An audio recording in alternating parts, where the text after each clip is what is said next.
Hi everyone, my name is Eva and today we're going to explore Bayes' theorem, one of the most elegant and practical concepts in mathematics.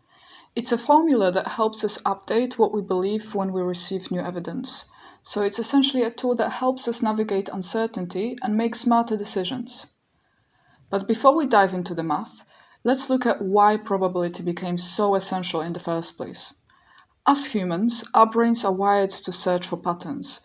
This skill has been key to our survival as it helps us predict dangers like identifying a predator hiding in the bushes. Sometimes, though, our minds take this too far, spotting patterns where none exist. Take a casino, for example, and picture a roulette table. The ball hasn't landed on 7 for hours, and you think, it's due. That's the human brain talking, convincing you that a streak of randomness must even out. Casinos thrive on this wiring, exploiting our tendency to see patterns even in chaos. Now, let's talk about probability itself. Mathematics has already gifted us geometry, algebra, and calculus, fields that dealt with certainty and precision. But the real world is messy and unpredictable. The formal study of probability emerged in the 17th and 18th centuries to deal with this uncertainty. Thomas Bayes, an English minister, developed a method for calculating how our beliefs should change with new evidence. His ideas were later refined and popularized by Pierre-Simon Laplace, created the foundation for Bayes' theorem. It's fascinating to think that probability was one of the last major mathematical branches to emerge. It wasn't just about numbers, it was about making sense of life's randomness. So now let's look at Bayes' theorem. Here, the probability of B given A tells us how likely B is after considering A. The probability of A given B is the likelihood of A occurring if B is true.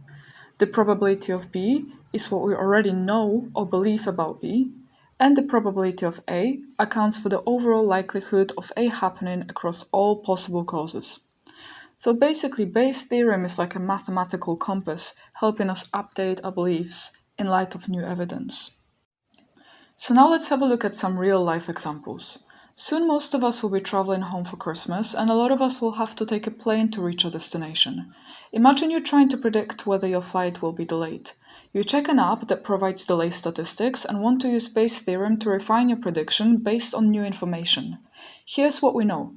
Historically, flights from your airport are delayed 20% of the time. If a delay occurs, 70% of the time a weather alert is issued beforehand.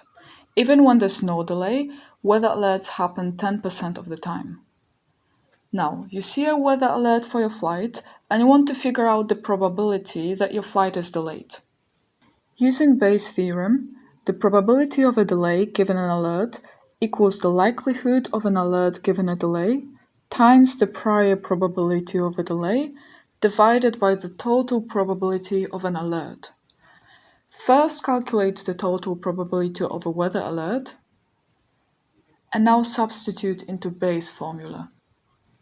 So given the weather alert, there's about 64% chance your flight will be delayed, and that's significantly higher than the original 20%, so it's probably a good idea to plan accordingly. Bayes' theorem has endless applications though. In healthcare, for instance, it refines diagnosis. For example, doctors combine test results with existing probabilities of diseases. In spam detection, email systems use it to decide what's junk and what isn't. In legal cases, probabilities help assess how strongly evidence links to a suspect. And in scientific research, Bayes' theorem separates personal biases from objective reality, letting scientists focus on what the data says instead of what they want it to say. In each of these, Bayes' theorem helps us think rationally in the face of uncertainty. Bayes' theorem is more than just a formula. It's a framework for thinking. It teaches us how to balance what we know with what's new, making better, more informed decisions. So next time you're faced with uncertainty, think like Bayes. Start with your prior knowledge, consider the evidence, and let the math guide you to clarify. Thank you for watching.